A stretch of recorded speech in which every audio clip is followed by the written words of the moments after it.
నమస్తే, welcome to స్వతంత్ర news. నేను మాదిరి. ముందుగా బులెటిన్ల హెడ్లైన్స్ చూద్దాం. సీఎం జగన్ బస్సు యాత్ర ఒకరోజు విరామం తరువాత తిరిగి ప్రారంభిస్తున్న వైసీపీ చీఫ్.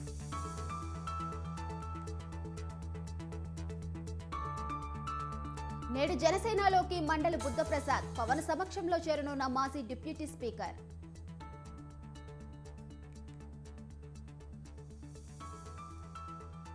తెలంగాణలో 4 లోక్సభ స్థానాలకు అభ్యర్థులపై కసరత్తు. ఆశావహుల్లో పెరుగుతున్న ఉత్కంఠ.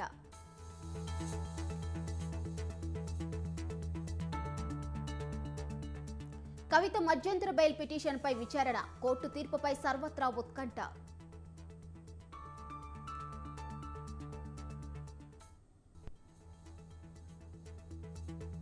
రైతుల కోసం బండి సంజయ్ జంగ్ సైరన్. నేడు తహసీల్దార్లకు వినతి పత్రాలు అందజేత.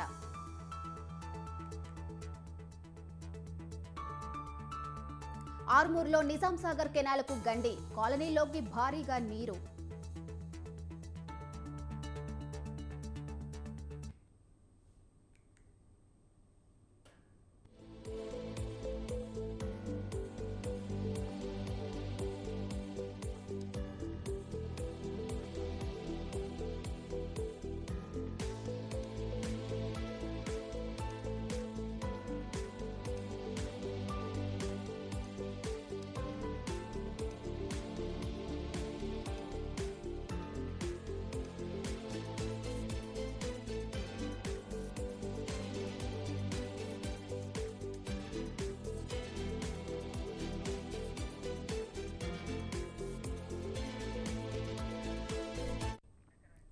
రైట్, బ్రేకింగ్ న్యూస్ చూస్తున్నాం.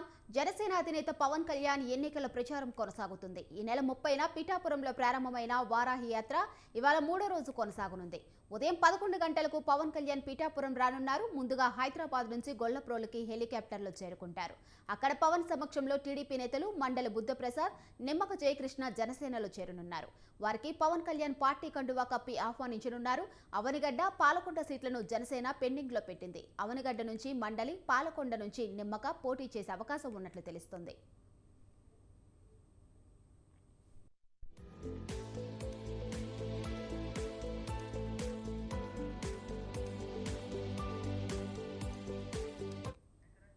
ఇక ఇదే అంశంపై మరింత సమాచారం మా రిపోర్టర్ నవీన్ రాజ్ ఫోన్లో అందిస్తారు. చెప్పండి నవీన్ రాజ్, ఇవాళైతే పిఠాపురంలో వారాహి యాత్ర అయితే పవన్ చేపట్టనున్నారు. దీనిపై పూర్తి అప్డేట్స్ ఏంటి? అధినేత పవన్ కళ్యాణ్ అయితే కనుక 3వ రోజు పిఠాపురంలో అయితే ఆయన ఎన్నికల ప్రచారంలో పాల్గొంటారు. అంటే ఇప్పటికే 2 రోజుల పాటు అయితే పిఠాపురం నియోజకవర్గంలో ఆయన కార్యకర్తలతోనూ అలాగే బహిరంగ సభలో కూడా పాల్గొన్నారు. ఈ రోజు 3వ రోజు అయితే కనుక ఆయన పిఠాపురంలో కొంతమంది నేతలతో అయితే సమావేశం అయ్యేందుకు అయితే ఈ రోజు షెడ్యూల్ అయితే రూపొందించారు. వాస్తవంగా నిన్న సాయంత్రం ఆయన అయితే కనుక అర్ధాంతరంగా పర్యటన ముగించుకుని ఆయన హైదరాబాద్ వెళ్ళారు. ఈ రోజు తిరిగి మరలా పిఠాపురానికి అయితే ఆయన వస్తున్నారు. అంటే గొల్లపురంలో ఏర్పాటు చేసిన హెలిప్యాడ్కి అయితే ఆయన ఉదయం 11 గంటలకైతే చేరుకుంటారు. అక్కడి నుంచి పిఠాపురం వచ్చి పిఠాపురంలో అయితే కనుక ఈ నాయకులతో సమావేశం అయ్యి దిశ నిర్దేశం చేసేందుకు అయితే ఆయన ఏర్పాట్లు చేశారు. అదేవిధంగా తెలుగుదేశం పార్టీ నుంచి అయితే ఈ జనసేన పార్టీలో చేరేందుకు అయితే కొంతమంది ఈ చేరికలకు సంబంధించి కూడా ఈ షెడ్యూల్లో కూడా భాగస్వామ్యం చేశారు.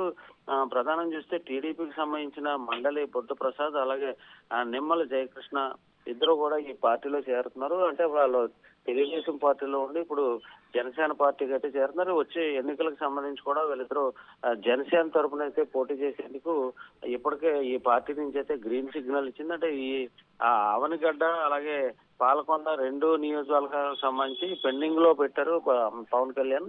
అది నిన్న మాత్రమే ప్రకటించారు. ఈ నేపథ్యంలో ఇద్దరు కూడా జనసేన పార్టీలో చేరి వచ్చే ఎన్నికల్లో అయితే పోటీ చేసేందుకైతే వీళ్ళు సిద్ధమయ్యారు. అదేవిధంగా ఈ రోజు పవన్ కళ్యాణ్ అయితే కనుక ఈ నిన్న కొంతమంది నేతలతో మాట్లాడారు. ఈ రోజు అయితే టీడీపీ, జనసేన, బీజేపీకి సంబంధించిన ముఖ్య నేతలతో కూడా ఆయన మాట్లాడి ఈ ఎన్నికలకు సంబంధించి ఏ విధంగా వ్యూహరచన చేయాలనే దాని మీద అయితే ఆయన 3వ రోజు షెడ్యూల్ కూడా రూపొందించినట్లయితే తెలుస్తుంది. మాధురి. Thank you Naveen Raj.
తెలంగాణలో సంచలనం సృష్టించిన ఫోన్ ట్యాపింగ్ కేసులో కీలక పరిణామం చోటు చేసుకుంది.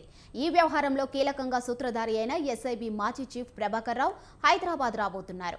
అమెరికా నుంచి ఇవాళ ఆయన హైదరాబాద్ వస్తున్నట్లు తెలుస్తుంది. ఫోన్ ట్యాపింగ్ లో కీలకంగా ఉన్న ప్రభాకర్ రావు చుట్టూ ఈ కేసు తిరుగుతుంది. ప్రభాకర్ రావును విచారిస్తే మరిన్ని విషయాలు తెలిసే అవకాశం ఉందని పోలీసులు భావిస్తున్నారు. ఎస్ఐబి చీఫ్ గా ఉండి ఫోన్ ట్యాపింగ్ కు పాల్పడ్డ ప్రభాకర్ రావు రాజకీయ నేతలు, ప్రముఖులు, వ్యాపారుల ఫోన్లు ట్యాప్ చేశారన్న ఆరోపణలు ఉన్నాయి. ఇప్పటికే కేసులో మాజీ అదనపు ఎస్పీలు భుజంగరావు, తిరుపతన్నలను పోలీసులు విచారిస్తున్నారు. టాస్క్ ఫోర్స్ మాజీ డీఎస్పీ రాధాకిషన్ రావు 14 రోజులు జ్యుడిషియల్ కస్టడీలో ఉన్నారు.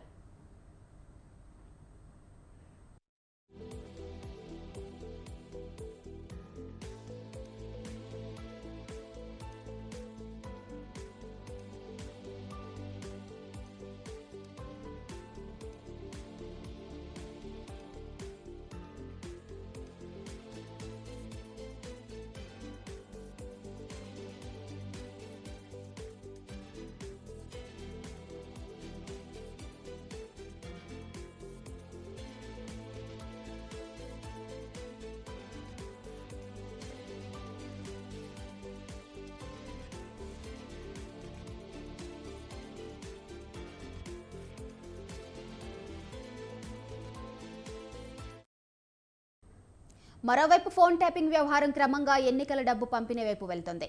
ఓ ప్రధాన పార్టీ తరపున పోలీస్ వాహనంలో పెద్ద ఎత్తున నిధులు తరలించినట్టు నిందితులు అంగీకరించినట్టు తెలుస్తోంది.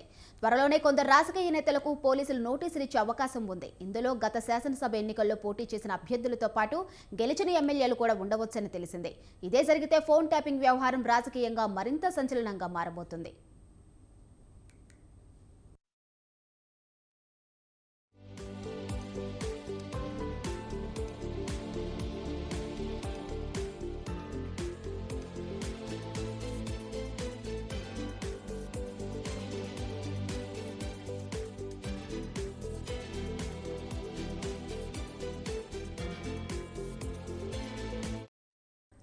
అయితే ఫోన్ ట్యాపింగ్ వ్యవహారంపై జరుగుతున్న విచారణలో భాగంగా హవాలా ఉదంతం వెలుగులోకి వచ్చింది. ప్రణీత్రావు ముఠా పలువురు వ్యాపారుల ఫోన్లు, హవాలా వ్యాపారుల ఫోన్లపై నిఘా పెట్టినట్టు గుర్తించారు. ముఖ్యంగా ఇటీవల ముగిసిన ఎన్నికల సందర్భంగా కొన్ని పార్టీల నాయకులు, సహచరులు, మద్దతుదారులపై నిఘా పెట్టి వారు తరలిస్తున్న డబ్బును పట్టుకున్నట్లుగా అనుమానిస్తున్నారు. నిందితులను అదుపులోకి తీసుకొని ప్రశ్నించగా వారు కూడా ఈ ఆరోపణలు మౌఖికంగా అంగీకరించినట్టు తెలుస్తోంది. ప్రణీత్రావు ఫోన్లపై నిఘా ఉంచగా వారిచ్చిన సమాచారం ఆధారంగా టాస్క్ ఫోర్స్ డీసీపీగా పనిచేసిన రాధాకిషన్ రావు స్థాయిలో పంపిణీ అవుతున్న డబ్బును పట్టుకోవడంలో కీలక పాత్ర పోషించినట్టు గుర్తించారు. ఇక ఇదే సమయంలో ఒక ప్రధాన పార్టీకి చెందిన అభ్యర్థుల డబ్బు పంపిణీలో మరొక అధికారి కీలకంగా వ్యవహరించినట్టు, పోలీసుల వాహనాల్లోనే రాష్ట్ర వ్యాప్తంగా నిధులు రవాణా చేసినట్టు గుర్తించారు. విచారణ సందర్భంగా ఎవరెవరికి డబ్బు అందజేశామనే వివరాలు కూడా చెప్పినట్టు తెలుస్తుంది. ఇక ఈ విషయాన్ని నిర్ధారించుకునేందుకు డబ్బు అందుకున్నారని భావిస్తున్న అందరికీ నోటీసులు ఇచ్చి విచారించే అవకాశం ఉంది. ఇందులో మాజీ మంత్రుల స్థాయి వరకు కూడా ఉన్నట్టు తెలుస్తోంది. 2-3 రోజుల్లోనే నోటీసుల ప్రక్రియ మొదలయ్యే అవకాశం ఉంది.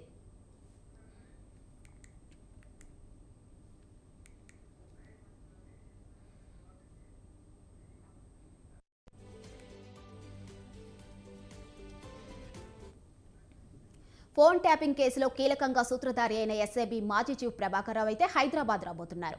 అమెరికా నుంచి ఇవాళ ఆయన హైదరాబాద్ వస్తున్నట్లు తెలుస్తుంది. ఫోన్ ట్యాపింగ్ లో కీలకంగా ఉన్న ప్రభాకర్ రావు చుట్టూ ఈ కేసు తిరుగుతుంది. ఇక ఇదే అంశంపై మరింత సమాచారం మా రిపోర్టర్ ఉషా లైవ్ లో అందిస్తారు. చెప్పండి ఉషా.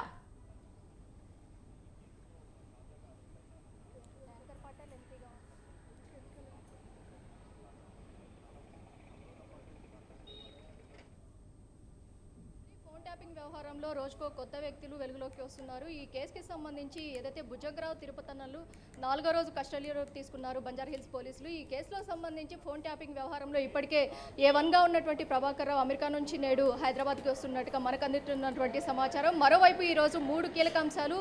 ఒకవైపు ప్రభాకర్ రావు హైదరాబాద్కి చేరుకోబోతున్నారు. పల్లికోట్లో రాధాకిషన్ రావుకి సంబంధించినటువంటి కస్టడీ పిటిషన్ వేసుకోబోతున్నారు పంజాగుట్ట పోలీసులు.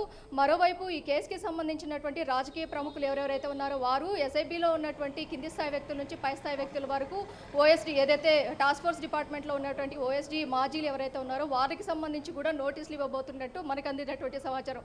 ఓవరాల్గా ఈ కేసుకి సంబంధించి సర్వర్లపైన ఎక్కువగా ఫోకస్ చేసినట్టుగా తెలుస్తుంది. 3వ రోజు విచారణలో భాగంగా పోలీసులు సర్వర్లు ఎక్కడెక్కడ గుర్తించడం, ఎక్కడెక్కడ వీరు పెట్టారు, అలాగే ఎక్కడెక్కడ వీటిని వ్యక్తిని గుర్తించారన్న కోణంలో అయితే పూర్తి స్థాయిలో దర్యాప్తు అయితే కొనసాగించారు. నగర శివార్లతో పాటు సిరిసిల్ల, వరంగల్, అలాగే హైదరాబాద్, నల్గొండ, మహబూబ్ నగర్ ఇదే కాకుండా ఇంకా ఎక్కడెక్కడ వీళ్ళు సర్వర్లను ఏర్పాటు చేశారు. అలాగే ఫోన్ ట్యాపింగ్కి సంబంధించి వీరికి ఏ రాజకీయ నాయకుడు ఆయా ఏరియాకి సంబంధించినటువంటి రాజకీయ నాయకుడు వీరికి ఆదేశించారన్న కోణంలో ఆ మంత్రులకు సంబంధించి కూడా ఈరోజు నోటీసులు ఇచ్చే అవకాశం ఉంటుంది. మరోవైపు ఈ కేసుకి సంబంధించి టెలిగ్రాఫ్ యాక్ట్ని కూడా ఈరోజు నాంపల్లి కోర్టులో మెమో దాఖలు చేయబోతున్నారు పంజాగుట్ట పోలీసులు. ఇప్పటి వరకు చూసుకున్నట్టయితే ఏదైతే టెక్నికల్ ఎవిడెన్స్కి సంబంధించి దాన్ని మాఫీ చేశారన్న కోణంలో, అలాగే ఏదైతే ఆధారాలని ధ్వంసం చేశారు, ప్రభుత్వ ఆస్తులను ధ్వంసం చేశారన్న కోణంలో ఈ 2 సెక్షన్ల కింద కేసు నమోదు చేశారు. కాబట్టి ఇప్పుడు మరికొన్ని ఏదైతే కఠినతరమైన చట్టమైనటువంటి టెలిగ్రాఫ్ యాక్ట్ని నమోదు చేసినట్టయితే ఈ కేసు చాలా బేస్ ఎక్కువగా ఉంటుంది, స్ట్రాంగ్గా ఉంటుంది. కాబట్టి ఈ కేసుకి సంబంధించి ఇప్పటికే లుకౌట్ నోటీసులో భాగంగా రాధాకిషన్ రావు ఇప్పటికే వచ్చి బంజారా హిల్స్ పోలీస్ స్టేషన్కి రావడం అయింది. వెంటనే అతన్ని కూడా పూర్తి స్థాయిలో దర్యాప్తు చేసినటువంటి అధికారులు ఆ తర్వాత అతన్ని అరెస్టు చేయడం జరిగింది. ఇదే తరహాలో ఈ రోజు కూడా ఒకవేళ నేరుగా ఇక్కడికే బంజారా హిల్స్ పోలీస్ స్టేషన్కే ప్రభాకర్ రావు వచ్చినట్లయితే దర్యాప్తు చేసిన అనంతరం అతన్ని అరెస్టు చేసే అవకాశం ఉంటుంది. ఈ కేసులో ఇప్పటికే 4 రోజులు గడుస్తున్నది కాబట్టి కీలక వ్యక్తులు ఎవరెవరు ఉన్నారు, అలాగే భుజంగరావు, తిరుపతన్నలు ఎలాంటి అక్రమాలు, అవినీతి చేశారు, ఒక రాజకీయ ప్రముఖులు వాళ్ళ ఉన్నత స్థాయి అధికారులు ఇచ్చినటువంటి ఆదేశాల మేరకే వీరు చేశారా, లేకపోతే వీళ్ళ స్వలాభం కోసం ఏమన్నా చేశారన్న కోణంలో అయితే పూర్తి స్థాయిలో అయితే దర్యాప్తు చేస్తున్నారు. మరోవైపు చూసుకున్నట్లయితే టాస్క్ ఫోర్స్ డీసీపీ ఇచ్చినటువంటి ఏదైతే నెంబర్స్ ఏవైతే ఉన్నాయో వాటిని బేస్ చేసుకొని వ్యాపారస్తులు, హవాలా వ్యాపారులు ఎవరైతే ఉన్నారో వారిని కూడా టార్గెట్ చేసుకొని వారిని ఏదైతే బ్లాక్మెయిల్ చేసి వారి దగ్గర నుంచి ఎలక్టోరల్ బాండ్స్ని కూడా వీళ్ళు తీసుకొని అది బీఆర్ఎస్ గవర్నమెంట్కి ఫండ్స్ రూపంలో టర్న్ చేయడం కూడా జరిగింది. ఓవరాల్గా ఈ కేసుకి సంబంధించి అవినీతి చాలా భారీ స్థాయిలో జరిగింది. అలాగే ఈ కేసుకి సంబంధించి ఏసీబీ కూడా ఇన్వాల్వ్ అయ్యే ఛాన్సెస్ కూడా ఉన్నాయి. కాబట్టి ఈ కేసులో ఫోన్ ట్యాపింగ్ వ్యవహారంలో ఇప్పటి వరకు చూసుకున్నట్టయితే టెక్నికల్ ఎవిడెన్సెస్లో భాగంగా ఉన్నటువంటి డివైస్లను వీళ్ళు ఇజ్రాయెల్ నుంచి ఇక్కడికి ఎలా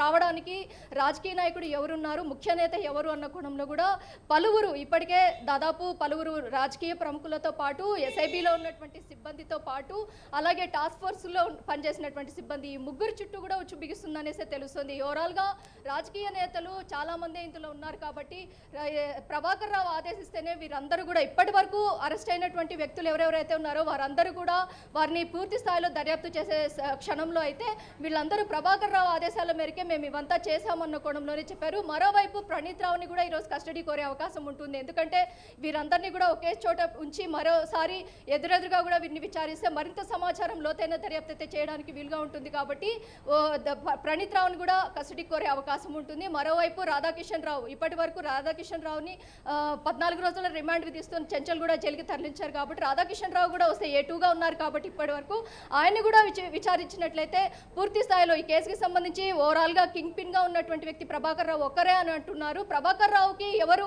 కింగ్ పిన్గా ఉన్నారు అన్న కోణంలో అయితే ఈ కేసు దర్యాప్తు అయితే శరవేగంగా కొనసాగే అవకాశం ఉంటుంది. ఈ రోజు ప్రభాకర్ రావు వచ్చినట్లయితే నేరుగా బంజారా హిల్స్ పిఎస్కే వచ్చినట్లయితే అతన్ని కాసేపు విచారించిన అనంతరం అతన్ని అరెస్టు చేసి మెజిస్ట్రేట్ ముందు ప్రొడ్యూస్ చేసి ఆ తర్వాత అతన్ని కస్టడీ కోరే అవకాశం ఉంటుంది. ఈ కేసులో కీలక వ్యక్తి టెక్నికల్ని కానీ అలాగే ప్రతి ఒక్కరిని కూడా ప్రలోభాలకి గురి చేసి వారి దగ్గర నుంచి ఏదైతే రాజకీయ ప్రముఖులు ఇచ్చినటువంటి నంబర్స్ని ట్యాంపరింగ్ చేయాలని ఆదేశించారు. కాబట్టి ప్రతి ఒక్కరూ ప్రభాకర్ రావు పేరే చెప్తున్నారు. కాబట్టి అతను వస్తే కానీ ఈ కేసుకి సంబంధించి కీలక సమాచారం వచ్చే అవకాశం ఉంటుంది. ఇప్పటికే ఈరోజు కొన్ని అరెస్టులు కూడా జరిగే అవకాశం ఉంది. రాజకీయ ప్రముఖులతో పాటు ఎస్ఐబిలో కావచ్చు, టాస్క్ ఫోర్స్ ఓఎస్డీ ఎస్ఓటీ వింగ్లో కావచ్చు, ప్రతి ఒక్క వింగ్లో కూడా మరికొన్ని అరెస్టులు కూడా ఈరోజు జరిగే అవకాశం ఉంటుంది. మాదిరి రైట్, థ్యాంక్ యూ ఉషా.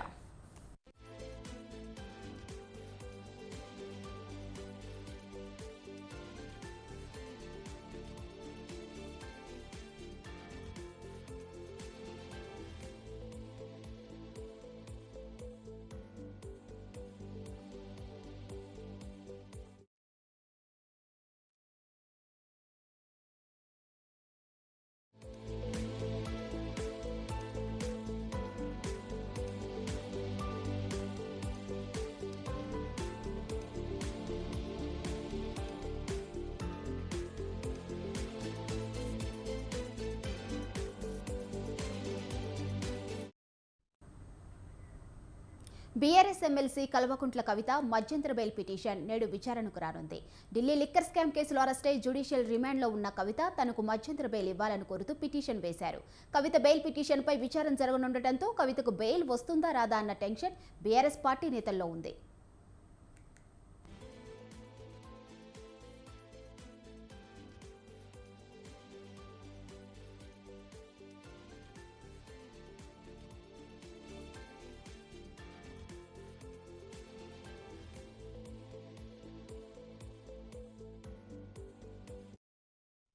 ఇక సిబిఐ ప్రత్యేక కోర్టు జడ్జి కావేరి బవేజా ఈ పిటిషన్ను విచారణ చేయబోతున్నారు.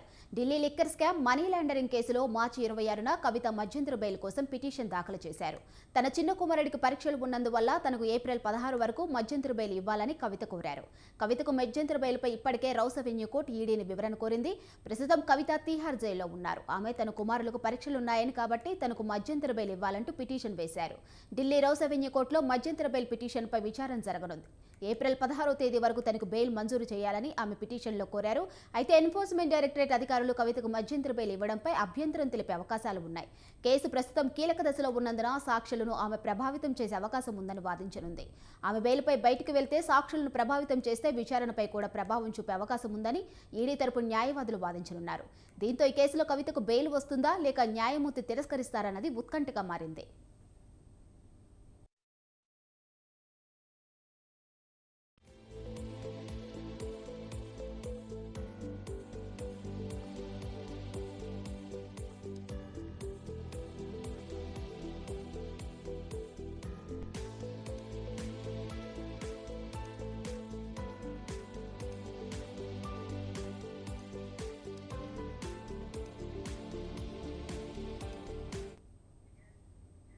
Delhi liquor scam money laundering కేసులో కవితను మార్చి 15వ తేదీన హైదరాబాద్లో ఈడీ అధికారులు అరెస్ట్ చేశారు.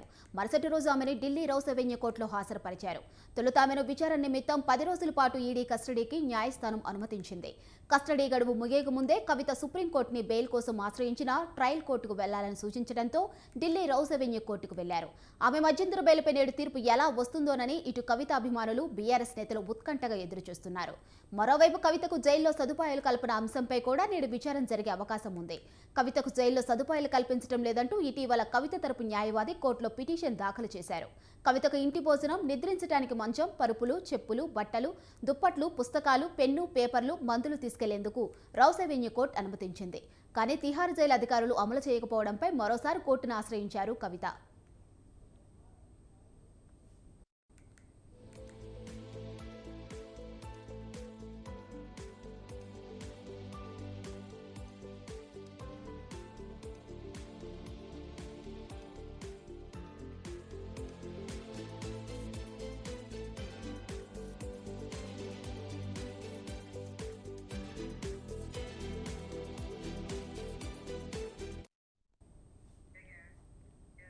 ఆంధ్రప్రదేశ్లో ఎన్నికల కోడ్ ముగిసే వరకు వాలంటీర్ వ్యవస్థ ద్వారా ఇంటింటికి పెన్షన్ పంపిణీ ఉండదు.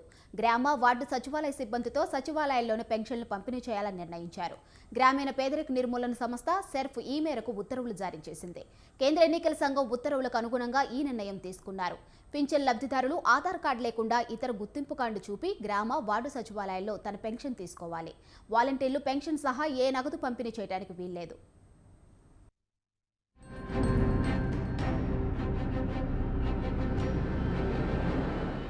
ఏపీలో వాలంటీర్ వ్యవస్థ అమల్లోకి వచ్చిన తర్వాత ప్రతి నెల మొదటి రోజున లబ్ధిదారులకు ఇంటి వద్దకే వచ్చి వాలంటీర్లు పెన్షన్ అందజేస్తూ వచ్చారు.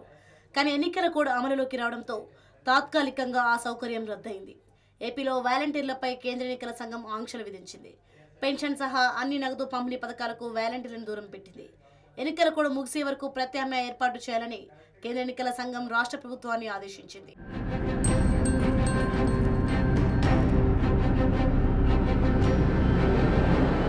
ఇప్పటికే దేశవ్యాప్తంగా ఎండలు ముదిరిపోయాయి. ఈ తరుణంలో వాలంటీర్ల సేవల వినియోగంపై ఆంక్షల వల్ల వేలాది మంది వృద్ధులు, వికలాంగులు గ్రామ వార్డు సచివాలయాలకు వెళ్లి పెన్షన్ తీసుకోవాల్సిన పరిస్థితి ఏర్పడింది. దీంతో ఏపీలో అధికార పక్షం సిఈసి నిర్ణయాన్ని తప్పుపట్టింది. టీడీపీ, జనసేన కుట్ర వల్లే సిఈసి నిర్ణయం తీసుకుందని వైసీపీ నేతలు ఆరోపిస్తున్నారు.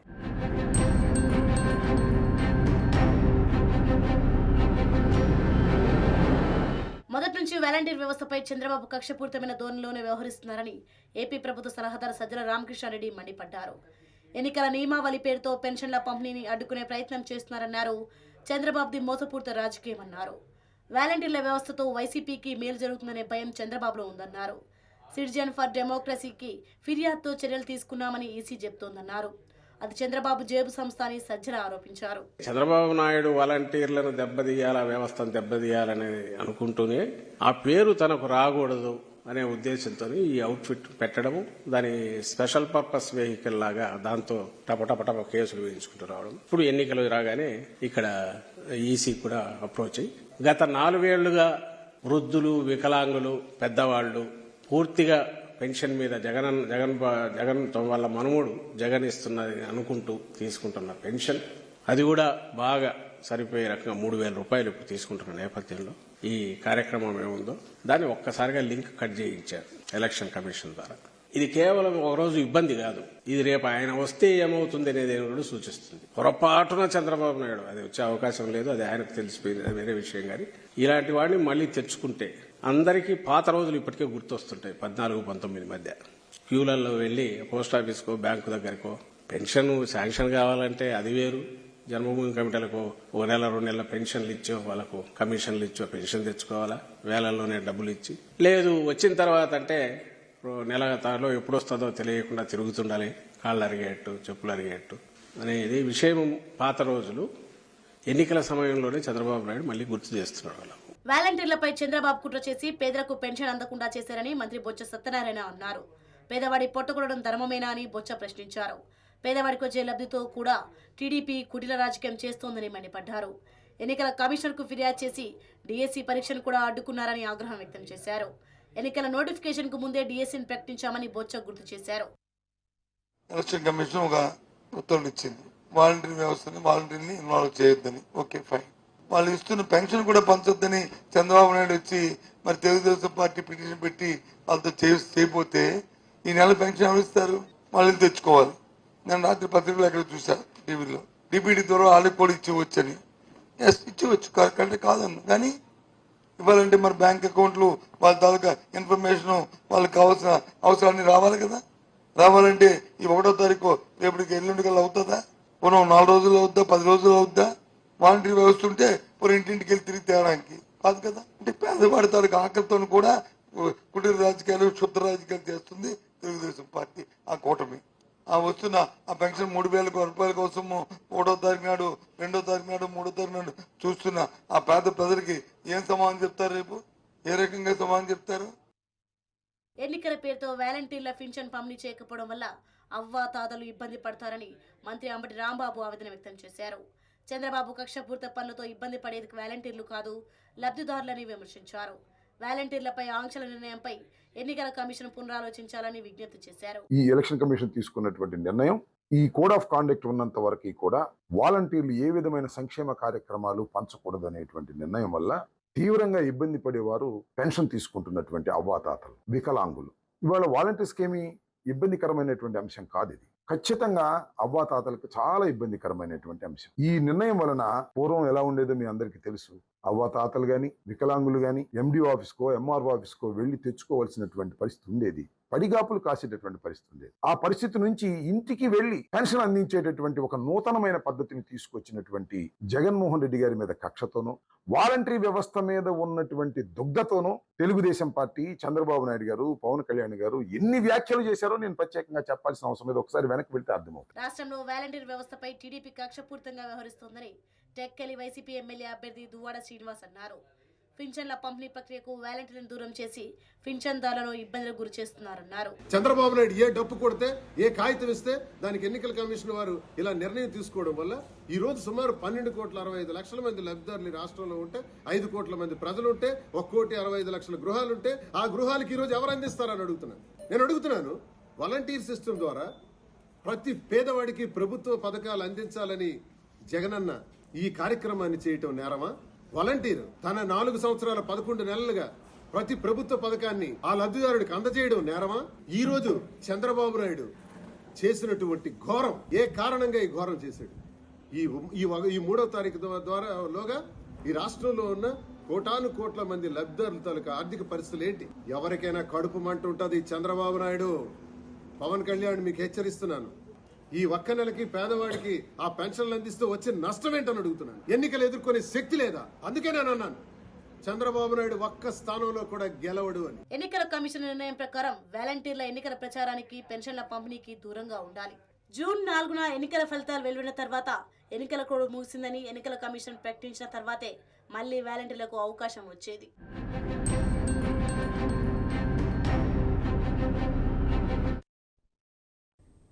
తెలుగు రాష్ట్రాలలో భానుడు బగ్గుమంటున్నాడు. ఎండలకు జనం విలవల్లాడుతున్నారు. బయటికి రావాలంటే ప్రజలు భయపడుతున్నారు. మరోవైపు తెలంగాణ రాష్ట్రానికి వడగాలుల ముప్పు పొంచి ఉందని వాతావరణ శాఖ హెచ్చరికలు జారీ చేసింది. ఏప్రిల్ 3వ తేదీ వరకు పగటిపూట వడగాలులు వీచే పరిస్థితులు ఉన్నట్లు ప్రకటించింది. ప్రధానంగా ఉత్తర తెలంగాణ జిల్లాలతో పాటు ఉమ్మడి నల్గొండ, మహబూబ్ నగర్ జిల్లాలకు సూచనలు జారీ చేసింది. 2 తెలుగు రాష్ట్రాల్లో కొద్ది రోజులుగా గరిష్ట ఉష్ణోగ్రత 43 డిగ్రీల సెల్సియస్ను తాకింది. రాత్రులు కూడా సాధారణం కన్నా ఎక్కువ ఉష్ణోగ్రతలు ఉంటాయని పేర్కొంది. ఇక తెలంగాణ రాష్ట్రంలో 16 జిల్లాలకు పసుపు రంగు హెచ్చరికలను వాతావరణ శాఖ అధికారులు జారీ చేశారు. ఆదిలాబాద్, ఆసిఫాబాద్, మంచిర్యాల, నిర్మల్, నిజామాబాద్, జగిత్యాల, కరీంనగర్, పెద్దపల్లి, జయశంకర్ భూపాలపల్లి, ములుగు, ఖమ్మం, నల్గొండ, సూర్యాపేట, కామారెడ్డి, నారాయణపేట, జోగులాంబ, గద్వాల జిల్లాలు ఈ జాబితాలో ఉన్నాయి.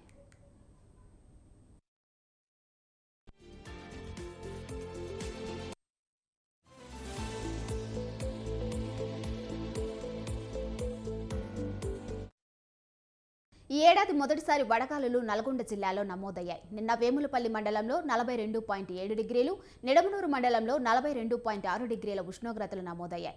కొద్ది రోజులుగా ఇక్కడ వడగాలులు వీస్తున్నట్లు గుర్తించారు. నిన్న ఖమ్మంలో సాధారణం కన్నా 4.2 డిగ్రీలు అధికంగా 40.4 డిగ్రీలు నమోదయ్యాయి. వేసవిలో తగిన జాగ్రత్తలు తీసుకోకపోతే వడదెబ్బకు గురయ్యే ప్రమాదం ఉందని వైద్యులు సూచిస్తున్నారు. ఒక్కోసారి ప్రాణాలకు ముప్పు కూడా ఏర్పడుతుందని హెచ్చరిస్తున్నారు. అలాగే ఇతర వ్యాధులు వ్యాప్తి చెందుతాయని కనుక వేసవిలో తగిన జాగ్రత్తలు తీసుకోవాలంటున్నారు వైద్యులు. వేసవిలో చెమట ఎక్కువ పడుతుంది కనుక సాధ్యమైనంత వరకు ప్రతి ఒక్కరూ 4 నుంచి 5 లీటర్ల నీటిని తీసుకోవాలని, అదేవిధంగా కూల్ డ్రింక్కు బదులు మజ్జిగ, పండ్ల రసాలు తాగడం ఉత్తమం అంటున్నారు.